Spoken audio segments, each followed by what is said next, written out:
Welcome back to Grammar Grade 12. I'm really glad you're here. This is Unit 11, Lesson 79, and today we're working on commas, specifically the commas that go with adverb clauses and with antithetical phrases. Don't let those names worry you.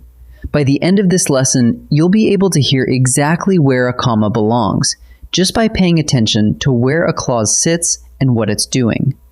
We'll build the rules one clear example at a time. Let's get started. Here's the whole lesson in one glance. First, when an adverb clause comes at the front of a sentence, you put a comma after it. Second, when that same kind of clause comes at the end, you usually use no comma at all. Third, there's one neat exception. An end clause that draws a contrast still takes a comma.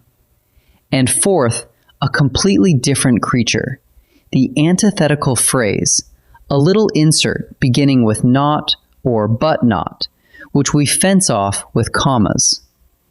4 situations, and every one of them comes down to position and meaning.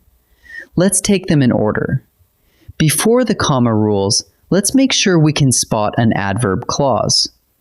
An adverb clause is a group of words with its own subject and verb, and it opens with a subordinating conjunction, words like when, because, although, if, and since, or after, before, while, unless, and as. It can't stand on its own.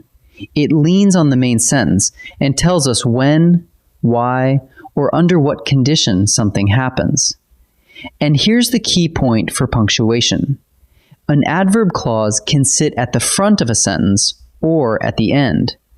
Where it sits is what decides your comma.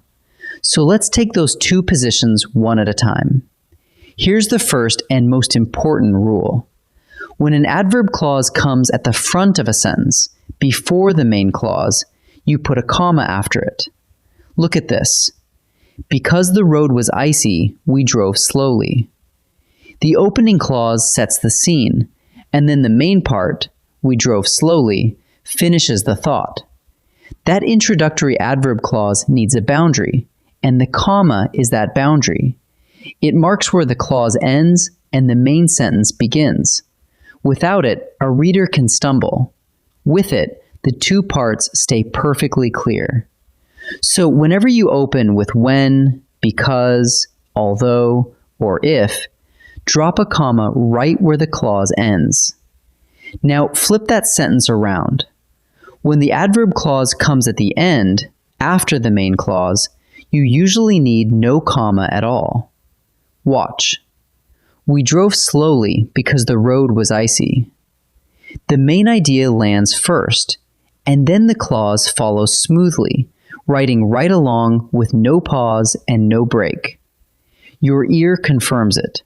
Read it aloud and you glide straight from slowly into the reason. As a rule of thumb, a trailing adverb clause attaches tightly to the sentence in front of it, so you leave the comma out. Now for an important exception. I just told you a trailing clause usually takes no comma, but when that end clause expresses a contrast, we often add one anyway. These are the clauses that begin with although, though, or even though. Listen to the difference. I finished the race, although my knee ached. Here, the ending clause pushes back against the main idea. It's a turn, a but-style contrast. That little comma signals the shift and gives the reader a beat before the contrast lands. So even at the end of a sentence, when a clause sets up a contrast, go ahead and keep the comma. Our last rule covers what's called an antithetical phrase. That's a contrasting insert, a little correction dropped into the middle of a sentence, and it usually begins with the word not, or the pair but not. Because it interrupts to draw a contrast, we fence it off with commas on both sides. Look. It was Maria, not Leo, who called. The phrase in the middle corrects the record, and a comma before it and a comma after it Hold it firmly in place. Here's another. We need courage, not luck. Again, that not phrase gets its pair of commas. So whenever a phrase steps in to say, not this, but that, wrap it in commas. Let's turn all of that into a quick check you can run on any sentence. 1. Is the adverb clause at the front? Then put a comma after it. 2. Is the clause at the end? Then usually use no comma. 3. Is that end clause drawing a contrast, starting with although, though, or even though? Then bring the comma back. And 4. Is there a not or but not insert, an antithetical phrase? Then wrap commas around it. 4 quick questions, and the comma falls right into place. Let's practice. In this first set, we'll focus on position. Is the adverb clause at the front where it needs a comma, or at the end where it usually doesn't? Read each sentence, decide, and pause the video before I reveal the answer. Before the guests arrived, blank, we cleaned the house. Does that spot need a comma or not? The sentence opens with an adverb clause, before the guests arrived, so it's introductory, and we set it off with a comma right after it. The answer is add the comma. We stayed inside because the storm was fierce. Should there be a comma before because? No, the clause sits at the end of the sentence and attaches tightly to the main idea, giving the reason without any pause. So the answer is no comma. If you water the seeds daily, blank, they will sprout. This one opens with an if clause, if you water the seeds daily, which is an introductory adverb clause. Because it comes first, it needs a comma after it. The answer is add the comma. Now the second set. These sentences test the trickier rules, the contrast exception at the end of a sentence, and the antithetical phrase dropped into the middle. Read carefully, decide about the commas, and pause before I answer. She kept smiling, although she was exhausted. Is that comma before although correct, or should we drop it? Keep it.